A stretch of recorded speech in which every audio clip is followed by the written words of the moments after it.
Let's go to another principle. Emotional energy is finite and needs to be invested rather than wasted on wishing, worrying, or whining. So I had a session yesterday with a woman whose father took one last shot at her in his death by excluding her children from his will. And he gave 100% to her sister's kids. And she knew that he had a relationship with her kids, but it was one last way to get back at her because she had stood up against his abuse of their mother one time. And so he was going to pay her back.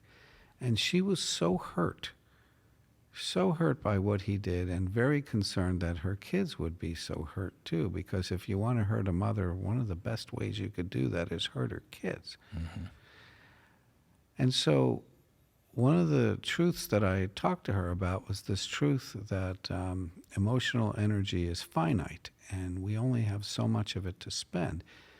And we can waste it. We can waste it on, the 3 W's, wishing the past were different, worrying about the future, or whining about the things that we can't fix, change, or control. But in her case, I wanted her to know that every day you are giving him your finite emotional energy. And I said, let's equate it to money. You wake up in the morning, you get 100 parts of emotional energy. Let's say they're like $100. Everyone could relate to that. How do you want to spend today's $100? Where do you want to write checks? So if you're worrying to the tune of $21 or 21 energy parts, you now have $79 left to spend. And then if there's another, 40 of those that you're wishing the past were different, you're down to like 31, and you can keep on writing out checks. And what you would never do as a conscious human being is write out a check to someone or something you hate. You would never say, "Here you go, you bleep, bleep, and bleep, and I'll write you another one tomorrow." You wouldn't do that. But every day, that's what you're doing. You're writing a check out to what your father did and choosing to give him that percentage of today's emotional energy. And you're stuck in that, and you're honoring it another day, and you'll do it again tomorrow. So imagine if we said, no, that's my $100, and I'd rather have a return on my investment. So who are you concerned about here? Your kids, you said. So what if instead of feeling bad, which doesn't help your kids at all, it doesn't help them that you feel guilty, what if you said, I'm going to use the same energy today to do something that honors them?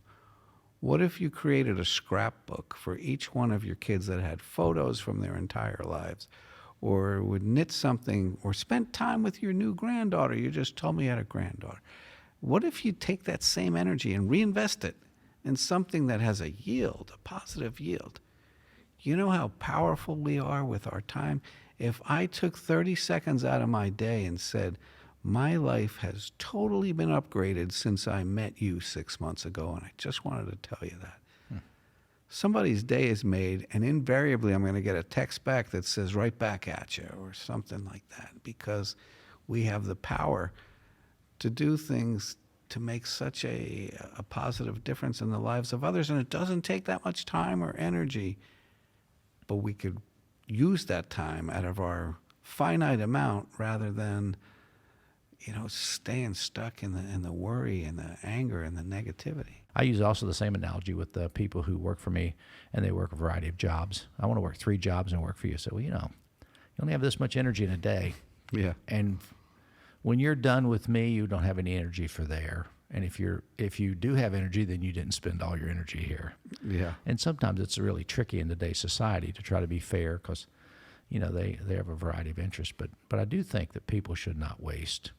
And I thought your analogy of the $100 was just a fantastic analogy. Don't waste your energy by worrying, whining, or what was the third W? Wishing. Wishing things were different.